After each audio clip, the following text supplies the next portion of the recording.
Ada orang ceramah teriak-teriak, kita muliakan ulama, kita muliakan kiai, kita muliakan habaib.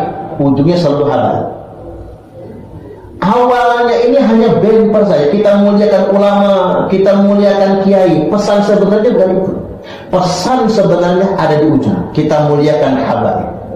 Tujuan mereka angkat dulu kiai Nusantara, mereka sanjung-sanjung dulu ulama untuk membangun sebuah legitimasi. Ujungnya muliakan habaib.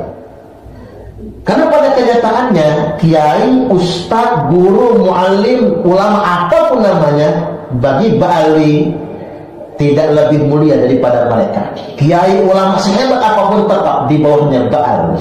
Namanya sekilit. Sekilit itu bahasa lembutnya, bahasa kasarnya licik sekali. Sadarlah semua dunia wali songo, jangan mau jadi bebek-bebeknya Ba'alwi. Sadar antum semua.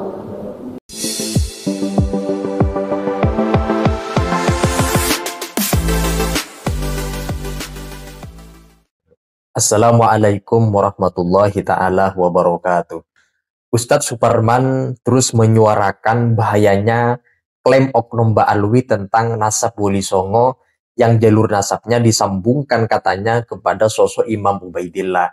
Kata beliau, pada mulanya mereka memang sangat lihai bersilat lidah dengan menyanjung-nyanjung nasab daripada Wali Songo. Bahkan menyuruhkan pentingnya menghormati para alim ulama pribumi, para kiai, dan lain seterusnya. Tetapi tanpa disadari, sebenarnya mereka bertujuan agar masyarakat menghormati klannya mereka sendiri. Seolah-olah mereka memuji orang lain dengan tujuan supaya masyarakat menghormati kelompok daripada mereka sendiri.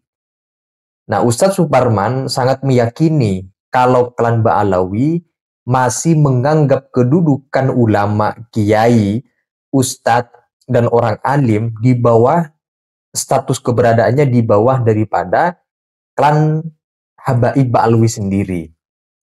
Seakan mereka merasa paling mulia status kedudukannya daripada siapapun meskipun itu adalah seorang kiai yang alim.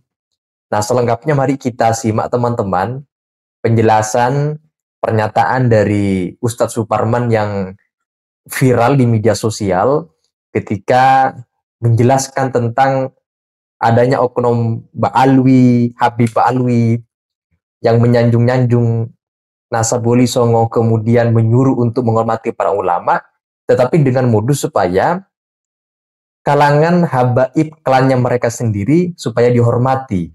Nah, untuk selengkapnya mari kita simak teman-teman dalam video berikut ini. Nah, artinya memang ini terkonfirmasi.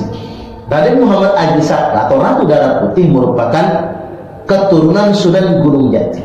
Ketika kita mengikbat Sunan Gunung Jati sebagai dzurriyyat Nabi, berarti keturunan Raden Muhammad Haji Saka merupakan min dzurriyyatin Nabi, merupakan keturunan Nabi. Walaupun kami masyarakat Lampung mendengar sendiri dan menyaksikan tidak ada keturunan Ratu Darah Putih atau keturunan Raden Intan. Jadi kalau saya nyebut keturunan Raden Intan berarti Raden Intan 1. Karena Raden Intan 2 keturunannya terputus karena beliau wafat dalam keadaan masih bujang, belum berkeluarga. Itu Raden Intan 1. Raden Intan 1 beserta keturunannya itu merupakan dzurriyyat Nabi. Tapi kami tidak pernah mendengar keturunan Raden Intan 1 ngaku-ngaku kami anak cucu Nabi. Dalam darah aneh nih mengalir darah Rasulullah sallallahu alaihi wasallam. Enggak pernah melakukan itu semua. Karena itu semua tidak boleh disombongkan sebetulnya. Nah, inilah yang perlu kita pahami. Yang namanya anak cucu Nabi tidak akan menyombongkan nasab, enggak mungkin. Karena mengapa? Bertentangan dengan akhlak Nabi. Jadi kalau ada orang yang ngaku anak cucu Nabi sombong, takabur, arogan, merasa menjadi kasta yang paling tinggi, ingat, itu bukan cucu Nabi. Karena mengapa? Karakternya sangat bertolak belakang dengan karakter Nabi, akhlak Nabi. Nabi sendiri sudah mengatakan, "Man wa man batta'a bihi 'amaluhu lam yusri' bihi nasabuhu." Barang siapa yang lamban amalnya, apalagi cetek ilmunya, maka nasab sehebat apapun tidak bisa mengejar kemuliaannya. Bahkan Nabi menegaskan, innallaha qad adhaba ankum ubiyyatal jahiliyah wa ta'adumaha bi'abaiha. Nabi sudah menghapus segala macam bentuk feodalisme. Nabi menghapus segala macam bentuk kesombongan. Nabi telah menghapus segala macam bentuk kaspanisasi, pengkaspaan. Di mana kebiasaan masyarakat jahiliyah, feodalisme jahiliyah itu, wa ta'adumaha bi'abaiha, mereka terbiasa membangga-banggakan nasab, membangga-banggakan leluhur mereka semua. Jadi kalau ada orang yang ngaku anak cucu Nabi lalu menunjuk dalam darah Amin mengalir darah Rasulullah, sudah bisa dipastikan dia bukan keturunan Nabi. Itulah mengapa hari ini kita terkaget-kaget, ternyata fakta itu terungkap. Oh, pantesan akhlaknya kayak gitu, karena memang bukan keturunan Nabi. Ini sudah fakta. Dzurriyyat Nabi tidak pernah ngaku-ngaku. Wong nasab tidak akan pernah hilang selamanya, karena itu sudah merupakan qadar kehendak dari Allah Subhanahu wa taala. Ini kemudian yang berikutnya muncul pertanyaan, mengapa kemudian Raden Intan dibaalwikan? Ini yang disebut dengan hidden message. Ada misi rahasia, ada pesan rahasia. Saya ambil perumpamaan begini. Ada orang ceramah teriak-teriak, kita muliakan ulama, kita muliakan kiai, kita muliakan habaib. Ujungnya selalu habaib.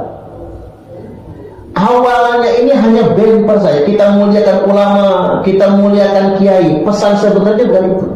Pesan sebenarnya ada di ujung, kita muliakan habaib. Tujuan mereka angkat dulu kiai Nusantara, mereka sanjung-sanjung dulu ulama untuk membangun sebuah legitimasi. Ujungnya muliakan habaib. Karena pada kenyataannya kiai, ustadz, guru, muallim, ulama apapun namanya, bagi ba'alwi tidak lebih mulia daripada mereka. Kiai, ulama sehebat apapun tetap di bawahnya ba'alwi. Jadi dia pintar menjebak bangsa Indonesia, menjebak umat ini tadi. Diajaknya umat ecak-ecak memuliakan kiai, ecak-ecak memuliakan ulama, ecak-ecak memuliakan guru, tapi ujung-ujungnya mereka himpun itu, mereka giring seperti menggiring bebek untuk semuanya memuliakan para habaib. Ya mending habaib ini kalau cucu Nabi betulan. Ternyata orang yang ngaku-ngaku cucu Nabi di Indonesia ini, yang menggelar dirinya habib atau habaib, terbukti secara yakin berdasarkan hujah, dalil dan data ilmiah bukan keturunan Nabi. Mereka cuma mengeksploitasi kata-kata cucu Nabi tersebut untuk mendapatkan privilege, hak istimewa di tengah-tengah bangsa Indonesia, termasuk juga untuk mengeksploitasi umat mengatasnamakan cucu Nabi. Ini penting untuk kita garis bawahi. Ingat, hidden message, ada pesan rahasia di balik itu semua. Dan kemudian yang berikutnya, kita ini mau dijadikan bemper mereka. Coba, kalau mereka bahwasanya Wali Songo itu merupakan ba'alwi, Wali Songo itu merupakan habaib, Wali Songo itu merupakan keturunan Ubaidillah, itu bukan ingin mengakui kita. Karena pada kenyataannya ba'alwi di Indonesia ini, mereka mengakui Wali Songo itu ba'alwi, mengakui Wali Songo itu keturunan Ubaidillah, tapi mereka tidak mengakui anak-anaknya Wali Songo.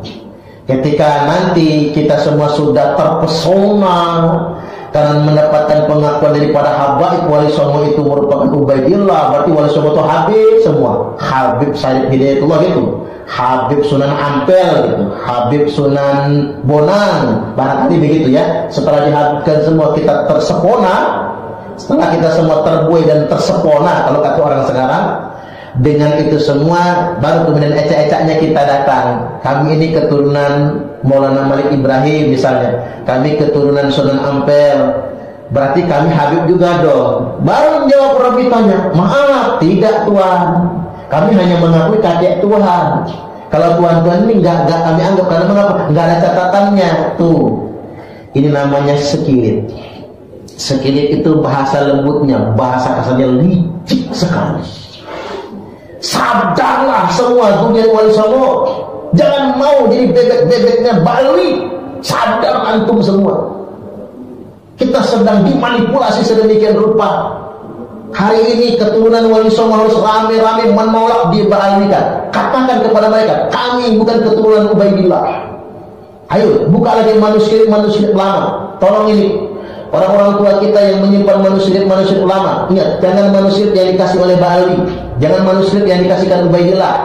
Karena mengapa? Itu semua sudah dimanipulasi.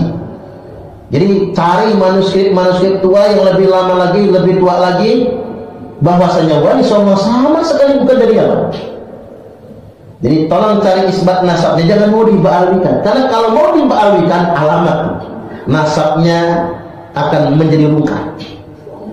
Saya bersyukur kepada Allah Subhanahu wa taala, ternyata silsilah nasab Wali Songo itu ke Musa Al-Kazim semua. Sunan Gunung Jati ke Musa Al-Kazim. Kemudian Raden Intan pahlawan Lampung, orang tua kami di Lampung ternyata dari Musa Al-Kazim. Ustadz Suparman ini sangat meyakini seyakin-yakinnya bahwa nasab Ba'alwi batal dari segi apapun sesuai dengan kajian standar ilmiah.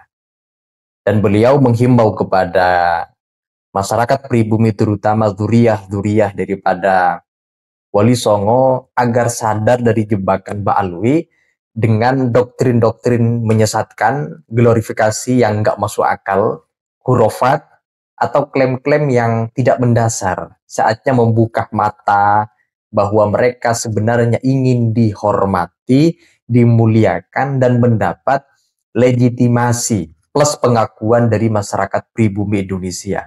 Tetapi pada saat yang sama sebenarnya mereka ingin menguasai bangsa Indonesia. Dan hari-hari ini sudah terbukti pelan-pelan tokoh-tokoh pahlawan nasional yang berjuang terhadap kemerdekaan Republik Indonesia itu satu persatu sudah dikatakan Habib, dikatakan dari klan ini, klan itu, dan seterusnya.